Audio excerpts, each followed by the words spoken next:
My name is Noah Shebib, aka 40, and we are in my unnamed studio in an undisclosed location. And I'm a mixer and a producer and a writer, and welcome to my new home.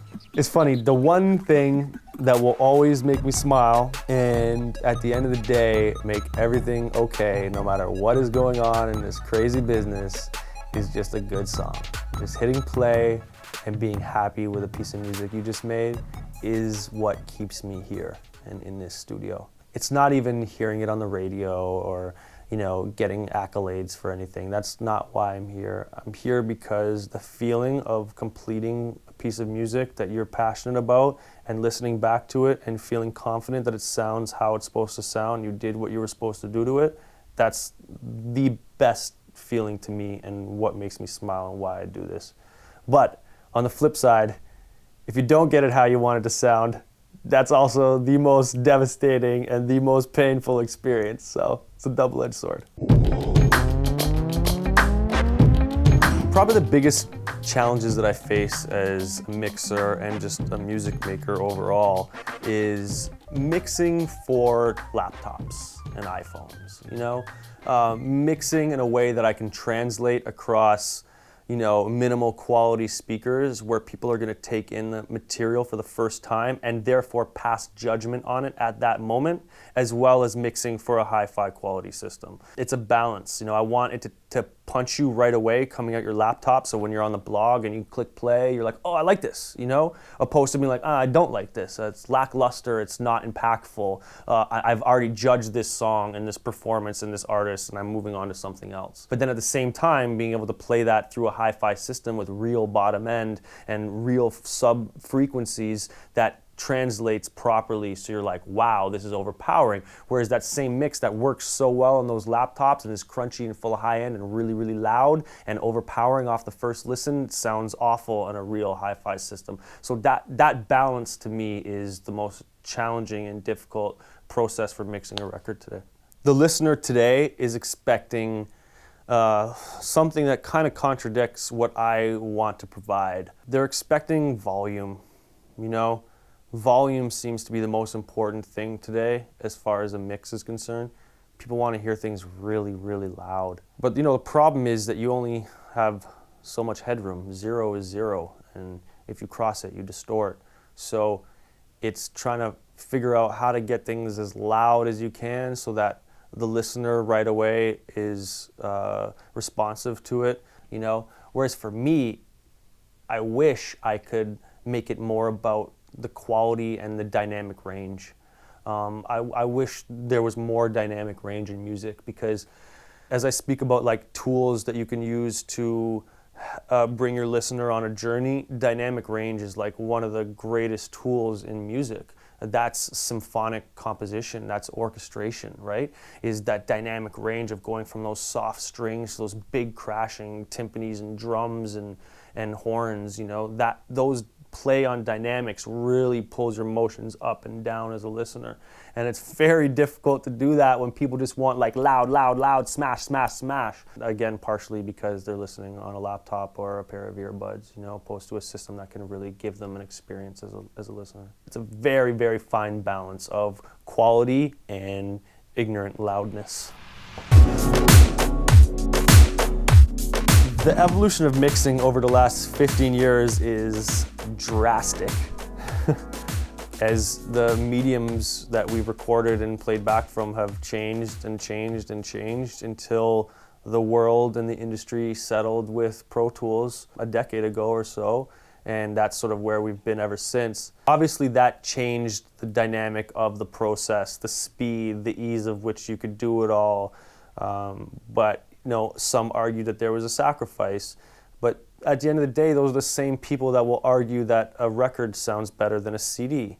So that's subjective for a lot of people. If you want to hear a record that has hiss and some warmth in it and doesn't have the high-end fidelity, then that's your preference. But at the end of the day, if you start with the real quality of a compact disc or that pristine frequency response from 20 to 20K, you can go wherever you want from there. And that's the beauty of it, you know? Give me all the quality. Give me all of the frequencies. I'll decide what I want to distort. I'll decide what I want to put in and pull out. And ultimately, I will achieve that sound of 2-inch tape if I so choose that that's where I need to take this record. You can get there almost in a better way. You know, tape was just easier. You just slam it and you get this distortion back that felt good. But when you get all of the quality and the flexibility that you get with something like Pro Tools, you can take your mixes to other places. You have infinite possibilities, and you can always go back to that world of distortion if you so choose, you know? And that to me is the most important thing, and that's why I will always stand by mixing in a digital environment. The main thing that Avid sort of did for me as a producer and a mixer is provide, and this is for the world, this is for music in general, not for me, is provide a seamless standard of quality that you could trust. And to me, it's the only one to trust. It's the only one that has a reputation you can trust. You know, there's lots of great sequencers and DAWs out there, but what's behind them? What can I trust? What's there? It's just a sequencer, it's just a program. It's all dependent on a computer. That's not enough for me, I need more than that. Sure, there's other consoles, but when you get behind them, what's there? Well, you're back at Pro Tools again. So I'm in a system where Pro Tools is talking to my console and vice versa.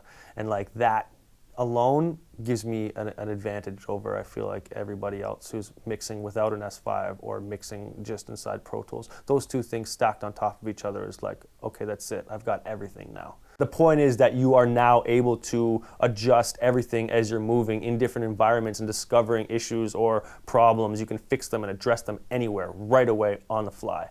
And that's like, how could I ever go back from that, you know? From a mixing standpoint, one of my favorite parts about the S5 is just its sheer flexibility and being able to A/B mixes and move things around the bus system anywhere you want and label everything so I can set up all my control room sources as mix A and mix B and 16-bit and dithered and straight out the box and with compression and without compression, have them all in the touch of a button to flip and swap and A/B mixes. Like, you know, in the past you'd have to do a lot of work and have a lot of CD players running and a lot of, you know, other monitor matrices hooked up that are really, really good quality so you can be able to do something like that and trust what you're listening to. But within an S5, you know, it's all right there for you to put together however you so choose. And that's one of the ways that I use this desk that maybe isn't a little bit unorthodox or not, but I lay out a lot of reference points that I can easily flip between, and that like changes things for me again as far as speeding up my workflow. A patch net is like gotta be probably one of the most helpful expediters of time I've come into. I mean, not having to put together a spaghetti mess on a patch bay and recall it and track sheet it is like, you know, that cuts down my workflow immensely. You know, these desks are modular. You have your buckets to choose. You pick what you want, what's going to suit your flow of work. And it was a pretty easy decision for me to decide what I needed in here and how much power and tracks. I've built this desk and torn it down like 10 times single-handedly by myself with my eyes closed at this point. So as far as support's concerned, everybody's been really helpful about anything regarding software and emix and making sure everything's up to date, and Yukon and all the updates have been on par and everything's coming, you know, directly to me if I need it, and extremely supportive. But the greatest thing has been just like, it's easy, you know, it's like, it's not a complicated desk. This is not an old SSL, man. You just plug in some Ethernet jacks and you fire it up and you're rocking, you know? It's clean. The best advice I can give to young mixers or people who want to get into this business, and especially on a technical side, is to just start using what you can get your hands on and do good work. And if you do that, the doors will open for you and you'll get to the places you need to go.